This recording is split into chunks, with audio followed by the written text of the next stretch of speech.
नमस्कार। कार्यक्रम में आप सभी का स्वागत है। मैं हूं डॉक्टर राजीव मेहता। आज के इस कार्यक्रम में हम बात करेंगे पूर्व राष्ट्रपति दिवंगत भारत रत्न श्री प्रणब मुखर्जी की जीवनी पर। इस विषय पर बातचीत करने के लिए हमारे साथ मौजूद है हमारे आज के विशेषज्ञ। मेरे साथ बैठे हैं डॉक्टर कमल मनोहर। आप हिमाचल प्रदेश यूनिवर्सिटी शिमला में पॉलिटिकल साइंस डिपार्टमेंट में चेयरमैन के पद से सेवानिवृत्त हुए हैं। और उनके साथ हैं डॉक्टर मिनी पाठक डोगरा। आप भी हिमाचल प्रदेश यूनिवर्सिटी शिमला में असिस्टेंट प्रोफेसर के पद पर कार्यरत हैं पॉलिटिकल साइंस डिपार्टमेंट में। तो डॉक्टर कमल, सबसे पहले तो जैसे आज हम चर्चा कर रहे हैं हमारे दिवंगत प्रणब मुखर्जी, हमारे भूतपूर्व राष्ट्रपति, भारत रत्न, और सभी जानते हैं जैसे 31 अगस्त 2020 को उनका निधन हो गया। तो सबसे पहले जब आपको ये सूचना मिली, ये दुखद उनका जो निधन की आपको खबर पहुंची, तो आपने कैसे रिएक्ट किया? आपके मन में क्या विचार उस समय आए? डॉक्टर साहब, जब मुझे इस खबर का पता चला जी, मैं उस वक्त दूरदर्शन देख रहा था। और जब मुझे ये इस खबर को पढ़ा मैंने दूरदर्शन में जी, तो एकदम मन में एक ख्याल आया कि एक राजनीतिक शून्य उत्पन्न हो गया है। जी, क्योंकि प्रणब मुखर्जी जो थे, उनका व्यक्तित्व और उनकी जीवन शैली ऐसी थी जी, कि उस तरह के राजनेता जो हैं वो अलग पिछली पीढ़ी के राजनेता थे। उस तरह के राजनेता, उस स्तर के राजनेता जो हैं वो अब बहुत कम हैं। जी। तो वो एक राजनीतिक शून्य मेरे दिमाग में एकदम ये आया कि एक राजनीतिक शून्य उत्पन्न हो गया है और इसे भरने के लिए सालों साल लग जाएंगे। जी, बिल्कुल डॉक्टर कमल, आपने सही कहा। ख़ासतौर पर जहाँ तक हमें ज्ञान है, हमें भी यही लगता है कि चाहे राजनीति की आपने बात की, उनका राजनीतिक जीवन हो, लेकिन इसके साथ साथ हम ये भी जानते हैं कि वो स्कॉलर भी थे, विद्वान भी थे। जी। तो इससे पहले कि विस्तार से हम उनके थोड़ी जीवन के बारे में जानें, डॉक्टर मिनी, यहाँ पर आपको चर्चा में जोड़ूंगा और आपसे जानना चाहूँगा कि अगर थोड़ी सी इनकी बैकग्राउंड की बात करिए, पारिवारिक जो इनकी पृष्ठभूमि है, उसके बारे में हम थोड़ा आप हमें बताएं। जी, इनका जन्म हम जानते हैं कि बंगाल में हुआ। 11 दिसंबर 1935 को इनका जन्म हुआ। इनके पिताजी के मुखर्जी और माताजी राजलक्ष्मी, इनके एक भाई और बहन थे। इनकी जितनी भी शिक्षा दीक्षा हुई वो बंगाल में ही हुई।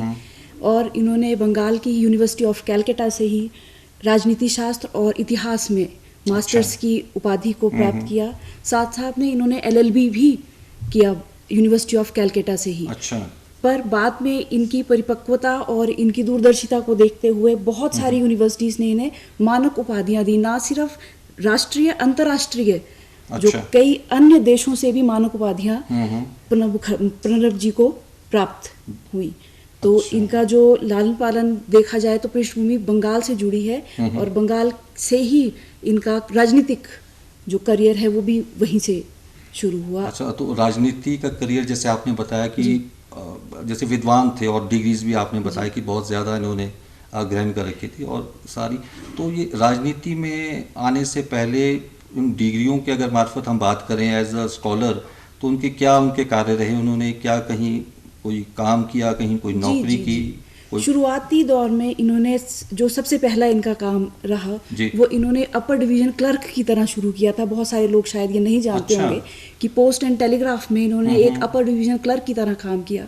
उसके बाद इनका अपॉइंटमेंट होता है लेक्चर कैडर, जिसको आज हम असिस्टेंट प्रोफेसर उसमें जानते हैं। जिस कॉलेज में ये पढ़े उसी में ये पढ़ाने गए। और इन्होंने एक जर्नलिस्ट के रूप में भी एक बंगाल पत्रिका के लिए काम किया था। उसके बाद इन्होंने 1969 में आकर, पहले 66 में इन्होंने एक बंगाल कांग्रेस के फाउंडर मेंबर की तरह काम किया और फिर जो मेन स्ट्रीम जिसको एक बोलते हैं नेशनल जो राजनीति है उसमें इन्होंने अपना पदार्पण किया था। अच्छा, तो अगर राजनीति की हम बात करें डॉक्टर कमल, आप हमें ये बताएं कि अब ये विद्वान थे और बहुत पढ़े लिखे थे और इन्होंने इसमें काम भी किया और हम जानते हैं कि किताबें भी इन्होंने लिखी हैं। तो राजनीति में आने का सफ़र जो है या ये कि कहें कि क्या कौन सी ऐसी बात रही होगी जिन्होंने उनको राजनीति के लिए प्रेरित किया? राजनीति, एक तो पृष्ठभूमि इनकी जो थी, इनका परिवार जो था वो राष्ट्रीय आंदोलन जो था उसमें बहुत सक्रिय था। अच्छा, ये आज़ादी की बात? हाँ, तो उसका कुछ ना कुछ प्रभाव इनके जीवन में था।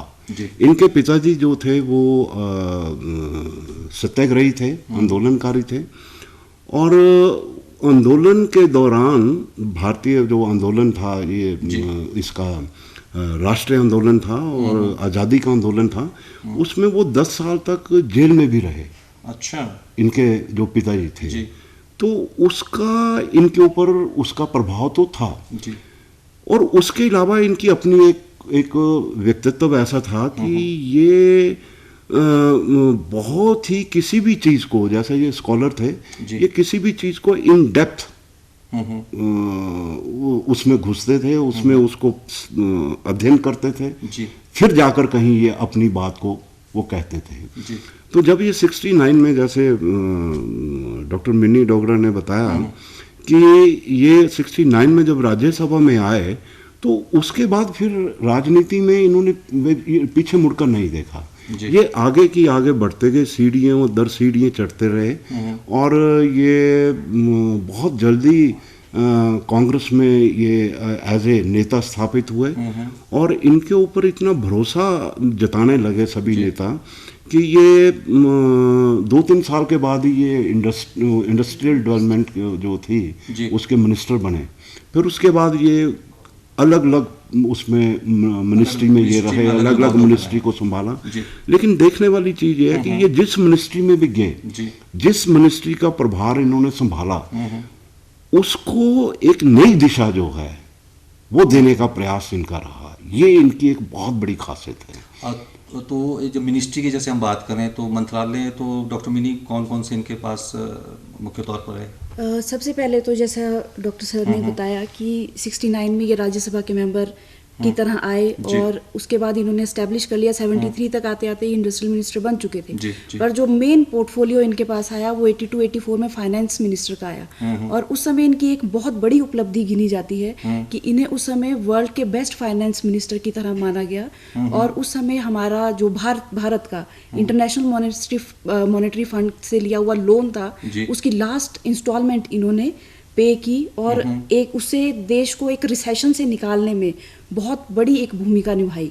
उसके बाद फिर जब 89 के बाद, जब उसके बाद पीवी नरसिम्हा राव की जब गवर्नमेंट आती है, 91 में आती है, तो प्लानिंग कमीशन और एक्सटर्नल मिनिस्ट्री से लेकर फाइनेंस से डिफेंस, बहुत से मेन पोर्टफोलियोज जो रहे वो प्रणब मुखर्जी जी के पास रहे और इन्होंने हमेशा उन जो भी पोर्टफोलियो रहे उनको पूरी बखूबी से अपना निर्वहन किया और उसमें कुछ ऐसे कीर्तिमान स्थापित किए जो शायद अदरवाइज कोई नहीं कर सकता था। जैसे कि हमारा जब हम एनपीटी हमने साइन नहीं की थी, सीटीबीटी साइन नहीं की थी, फिर भी हमें न्यूक्लियर सप्लायर ग्रुप में एंट्री करवाना, तो उनको एक बहुत अच्छा मीडिएटर भी माना जाता था। बहुत उनको जब भी वो कैबिनेट मिनिस्टर होते थे, वो पोर्टफोलियो कोई भी संभालें, वो किसी भी तरह का पोर्टफोलियो संभालें, मगर उन्हें किसी ना किसी मीडिएशन में अगर कोई प्रॉब्लम जो सॉल्व नहीं हो पा रही है, कोई समस्या ऐसी आ गई है जिससे देश जूझ रहा है, तो उनकी राय ज़रूर ली जाती थी। तो डॉक्टर कमल, यहाँ आपसे जानना चाहेंगे, जैसे वो बात हो रही थी इनकी जो डिग्रीज, उनकी जो लाइन थी, उनकी जो पढ़ाई एक तरह से थी, किस लाइन के वो चल रहे थे, आपने बताया कि लॉ ग्रेजुएट ये थे साथ में। लेकिन जब हम फाइनेंस की बात करते हैं, उसके साथ साथ आपने बताया कि विदेश मंत्री भी रहे और भी जैसे आपने बताया, ये तो क्या मुख्य कारण रहा होगा कि वहाँ पर भी इन्होंने सफलता के जो है आपने कह सकते हैं कि नए कीर्तिमान स्थापित किए? देखिए, मैं इनसे कई बार विभाग में भी बातचीत होती थी कि उनकी एक सबसे बड़ी जो खासियत मैंने बताई थी कि वो जिस चीज़ को भी शुरू करते थे उसको इन डेप्थ स्टडी करते थे। अब देखिए कि जिस व्यक्ति की बैकग्राउंड हिस्ट्री और पॉलिटिकल साइंस में मास्टर की है, इकोनॉमिक्स में नहीं की है, लेकिन उसके बावजूद भी वो वर्ल्ड के बेस्ट फाइनेंस मिनिस्टर रहे। तो यहीं से आप देख सकते हैं कि उन्होंने कितना इंडियन इकोनॉमी को कितना इन डेप्थ स्टडी किया होगा। और आप देखिए कि उन्होंने किसी भी समस्या को, ये सिर्फ इसकी बात नहीं कर रहे हैं, उनको एक टाइटल दिया गया था संकट मोचन। जब भी खासतौर पे कांग्रेस के ऊपर जब भी कोई विपदा आई है तो उन्हीं को वो सौंपा जाता था कि अब इसका सलूशन आप ढूंढिए। तो ये सिर्फ वो एक्सेप्टेबल इसलिए एक्सेप्टेबल हुए कि वो सिर्फ कांग्रेस में एक्सेप्टेबल नहीं थे, इवन विपक्ष के नेता भी उन्हें एक्सेप्ट करते थे। ये उनकी सबसे बड़ी खासियत थी। उसके पीछे सिर्फ एक और एक कारण था, वो ये था कि बहुत स्पष्टवादी थे, बहुत स्पष्टवादी थे वो। यहाँ कहीं ना कहीं अगर हम देखें तो उनके ऊपर गांधी का प्रभाव था। अच्छा, जितनी स्पष्टवादिता हमारे महात्मा गांधी जी में थी उतनी तो किसी में रही नहीं, लेकिन उसका प्रभाव इनके जीवन में था और इसीलिए ये बहुत स्पष्टवादी थे। और यही वजह है कि इनको सभी चाहे वो विपक्ष के हों चाहे दूसरे राजनीतिक दल हों, उनमें इनकी एक्सेप्टेबिलिटी बहुत ज़्यादा थी। ये डॉक्टर कमल, ये तो बहुत बड़ी बात है। अगर हम किसी भी राजनीतिक व्यक्ति की बात करें और ऐसा व्यक्तित्व किसी का हो कि ना केवल अपनी दल में बल्कि अन्य जो आपके दल हैं। जी, और मेहता जी हमारे देश में ऐसे बहुत कम नेता हुए हैं। जी बिल्कुल। मैं यहाँ एक और नेता का नाम लूँगा, हालांकि हम मुखर्जी जी के ऊपर बात कर रहे हैं। ऐसे ही एक नेता थे, वो अटल बिहारी वाजपेयी जी थे। जी जी जी। तो मुझे ऐसा लगता है कि ये जो भारत रत्न की जो उपाधियां ये सुशोभित होती हैं ऐसे व्यक्ति के साथ। नहीं, बिल्कुल आपने सही कहा। जैसे बात हम जैसे आज हम पूर्व राष्ट्रपति जी जी जी जी प्रणब दा पर कर रहे हैं और आपने अटल बिहारी वाजपेयी जी के साथ थोड़ा कंपेयर इसमें किया, तो क्या दोनों के अगर व्यक्तित्व की बात करें, क्या समानता आपको लगती है? समानता सबसे बड़ी समानता स्पष्टवादिता। अच्छा, दोनों में स्पष्टवादिता। और वो सिंसियर थे, जब वो बोलते थे तो वो बहुत सिंसियरिटी, उनमें लगता नहीं था कि ये कोई छल छलाव कर रहे हैं। वो बिल्कुल उनकी जो बात होती थी वो एक्सेप्ट हो जाती थी कि हाँ ये ठीक ही कह रहे हैं। ये एक एक्सेप्टेबिलिटी जब होती है नेता की, तो उसको सारे दल, सारे नेता उन्हें एक्सेप्ट करते हैं। सभी दलों के वो चहेते रहते हैं जी। तो राजनीति की जैसे हम बात करते हैं भारत की, तो देखने को आया कि एक तरह से आप भीष्म पितामह भी कह सकते हैं कि जितना लंबा उनका राजनीतिक जीवन रहा जी, और ऐसा जीवन जैसे आपने बताया कि राजनीति अगर उन्होंने की तो कभी अपना एक इंडिविजुअल अगर कहीं फायदा या लाभ पर्सनल उसके लिए नहीं किया जी, समाज के लिए वो किया। तो इसमें डॉक्टर मिनी आपसे जानना चाहेंगे, लेकिन हमने तो जैसे आमतौर पर हम जानते हैं कि शुरू में तो वो ज़्यादातर राज्यसभा के लिए वो में आते थे और जहाँ तक मुझे ध्यान है, अगर हम लोकसभा की बात करें या इलेक्शंस की बात करें या चुनाव के माध्यम से, तो बाद में वो जीते हैं वहाँ पर वो लोकसभा में। तो इसका क्या कारण रहा कि पहले वो समाज से जो उनका एक दायित्व था वो निभा रहे थे, चाहे वो फ्रीडम फाइटर फैमिली से थे, उसके बाद भी जैसे पार्टी का गठन किया तो उनके एक तरह से हमने जैसे पहले चर्चा भी की कि उनका एक तरह से परिवार में उनको विरासत में ये मिला था कि जहाँ वो समाज के साथ जुड़े हैं। तो क्या कारण रहा होगा कि वो राज्यसभा से पहले रहे, और क्या कभी उन्होंने खुद भी ऐसा कभी कहा कि भाई या चाहा कभी कि मैं राज्यसभा के बजाय अगर मैं सीधे चुनाव से अगर जीत कर लोकसभा में आता और फिर काम करता तो शायद उन्हें लगता है कि समाज से सीधे तौर पर उनका कोई संपर्क स्थापित हुआ है।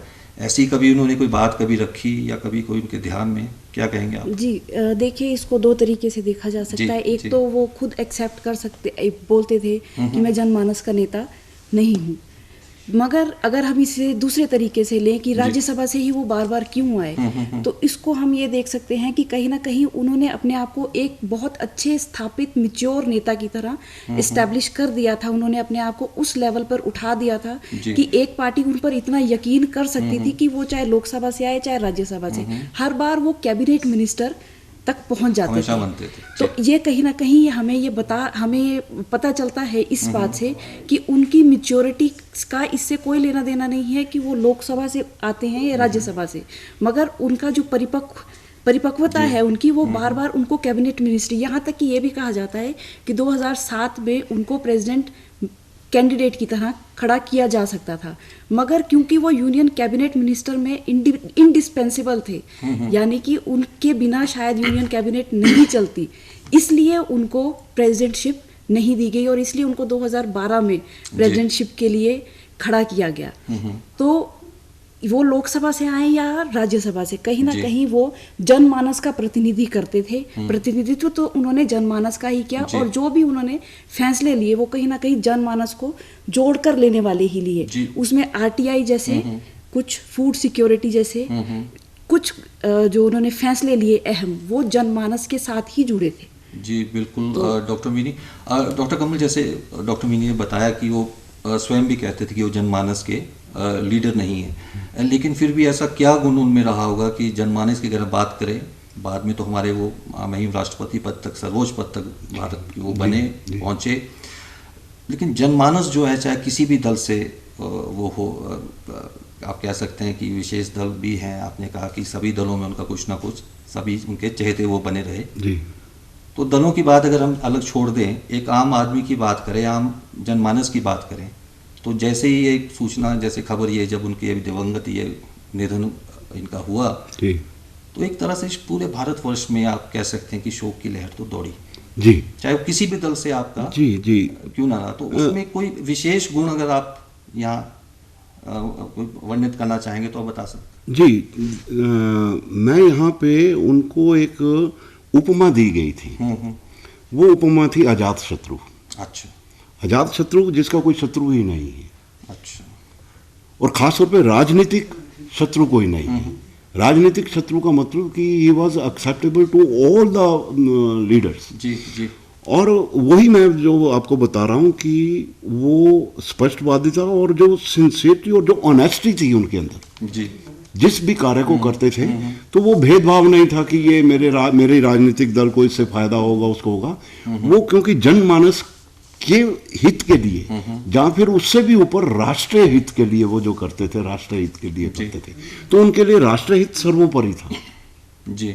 और इसीलिए वो अजात शत्रु थे। जी बिल्कुल सही आपने कहा कि जब राष्ट्रहित की बात आती है तो कहीं ना कहीं अगर निजी हित की बात करें जी, और विशेष तौर पर अगर राजनीति से संबंधित कभी भी कोई वार्ता या कभी भी चर्चा कभी हुई है, जी, तो हो सकता है कि सभी की अपनी अपनी धारणा सभी की अलग अलग रहती है। जी। लेकिन वाकई अगर हम आज प्रणव दा की अगर हम बात करें तो इसमें कोई दो राय नहीं, जैसे आपने कहा, चाहे अजात शत्रु की हम बात की तरह उनको देखें, चाहे भारतीय राजनीति के भीष्म पितामही की तरह इनको हम देखें, तो वाकई ऐसी जो व्यक्तित्व आता है वो बहुत समय के बाद, दशकों के बाद अगर दोबारा देखने को मिले जी, ये कमी तो भारत को खली।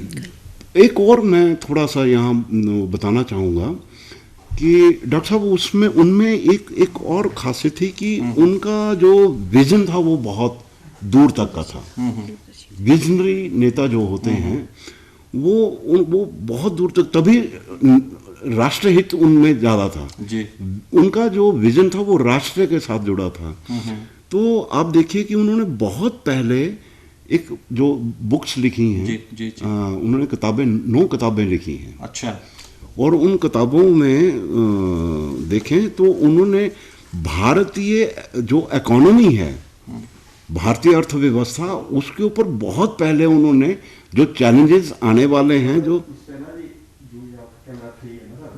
जी, तो जो चैलेंजेस हैं वो चैलेंजेस क्या आने वाले हैं भारतीय अर्थव्यवस्था में, उन्होंने उस किताब में लिखा। और वे उस वक्त लिख दिया था जब अभी ग्लासनोस्ट और प्रोस्ट्राइका का रशिया में शुरू हुआ था जी। और उन्होंने इसको भांप लिया था कि हो सकता है रिसेशन में हमें प्रॉब्लम हो, तो उन्होंने उसी वक्त चैलेंजेस अहेड के नाम लिखा था कि अर्थव्यवस्था में ये मुश्किलात आ सकती हैं। और उसका उन्होंने एलपीजी तक जो है, जो कि उन्होंने इस तरह से अर्थव्यवस्था होगी कि लिबरलाइजेशन, प्राइवेटाइजेशन और ग्लोबलाइजेशन का कॉन्सेप्ट उन दिनों में चल पड़ा था। अच्छा। तो उन्होंने ये कर दिया था कि हिंदुस्तान के हमें इसे एक्सेप्ट करना ही होगा राष्ट्र हित में। ये तो बहुत बड़ी बात है डॉक्टर कमल, हम कि भविष्य को आप पहले ही भांप सकते हैं, और खास तौर पर जहाँ पर एक देश की भविष्य की बात आती है और एक इकोनॉमी की बात आती है, तो ये बहुत अच्छा मैं समझ सकता हूँ कि एक फ़ायदा ही भारत ने यहाँ पर उठाया होगा। और डॉक्टर मिनी, आप भी कोई चलते चलते अगर कोई हम बात करें, कोई ऐसा कोई संदेश के माध्यम से देना चाहते हैं कि समाज की ओर कोई प्रेरणा स्रोत, तो वो एक सरलता का मानक थे जी। जैसे डॉक्टर कमल मनोहर ने कहा कि अटल बिहारी वाजपेयी जी की जो गुण थे वैसे ही गुण प्रणब मुखर्जी को अगर हम देखें, और इसीलिए हम कहते हैं कि एक जनरेशन, एक युग का अंत, अगर किसी ऐसे दिवंगत ऐसे नेता को अगर हम खोते हैं तो इसका मतलब ये है कि हम एक युग का अंत समझते हैं। जो उन्होंने ना सिर्फ पार्टी के लिए, सिर्फ पार्टी पॉलिटिक्स के लिए उन्होंने काम नहीं किया, उन्होंने देश हित के लिए काम किया, और वो जो देश हित था वो उनके लिए सर्वोपरि रहा। उनकी जितनी भी जीवन काल की जो भी कार्यकारिणी रही, जो उन्होंने किताबें लिखी, उनमें उन्होंने कहीं ना कहीं सब कुछ राष्ट्र को ही समर्पित किया, और ऐसे नेता हमें बहुत मुश्किल से मिलते हैं। हम यही चाहेंगे कि हमारे जो भी नेता आगे आए वो कुछ उनसे सीखें, ना सिर्फ राजनीति ही पर सरलता भी। अच्छा, तो अगर राजनीतिक दल की आपने बात की कि सदस्य के तौर पर अगर मैं कहूँ कि मुख्य उपलब्धि उनकी क्या रही, कैसे वो और नेताओं की अगर हम बात करें या और जो पार्टी के सदस्य जो होते हैं, तो भिन्नता क्या होगी? ये अगर आपने कहा कि एक तरह की इंटेग्रिटी की हम बात करें, हम चाहे उनकी जो काम करने की और जो उनका नज़रिया था उसकी बात करें, समाज को प्राथमिकता देने की बात करें, तो कोई ऐसी चीज़ जो आपको लगता है कि आज के अगर परिवेश में हम बात करें तो चाहे राजनीति से संबंधित कोई विशेष कोई गुण उनका आपको भी कोई ध्यान में हो? वो गुणों की खान थे जी, चाहे वो सरलता हो, चाहे वो दूरदर्शिता हो, चाहे वो लॉन्ग टर्म गोल की बात करें हम, उन्होंने बहुत सरल तरीके से, बहुत सरल भाषा में, बहुत लंबे समय तक 69 से लेकर 2070 तक, जब वो राज्यसभा के मेंबर बने तो वो मात्र 34 साल की उम्र के थे जी। इसी से पता चलता है कि वो कितने यंग थे, मगर वो अपने टाइम में कितने विजनरी रहे होंगे। और जिस तरह से डॉक्टर कमल मनोहर ने बताया कि उनका जो लिखने का जो उनकी लेखनी है, उस लेखनी से हम जितना लाभ उठा सके वो कम है, कि वो जो उनकी लेखनियां हैं, वो लेखनियां कहीं ना कहीं हमें प्रेरित करती हैं कि हम भी उसी तरह का विजन देश के लिए रखें, राष्ट्र के लिए रखें और अपने राष्ट्र को वहां तक लेकर। अगर तो चलो राइटिंग की बात आ गई तो डॉक्टर कमल आप हमें बताएं, जैसे किताबें जैसे उन्होंने लिखी, आपने बताया कि 9 किताबें जो उन्होंने लिखी, तो मुख्य तौर पर एक तो सरकार के अंदर जब वो मंत्री थे या किसी ओहदे पर थे, तो जो काम उन्होंने किया, चाहे वो एज अ डिफेंस मिनिस्टर किया, चाहे वो फॉरेन अफेयर्स मिनिस्टर किया, चाहे उन्होंने फाइनेंस मिनिस्टर किया, लेकिन जो बुक्स उन्होंने लिखी तो उन किताबों को विशेष तौर पर किसी एक विशेष टॉपिक के ऊपर उन्होंने ध्यान दिया?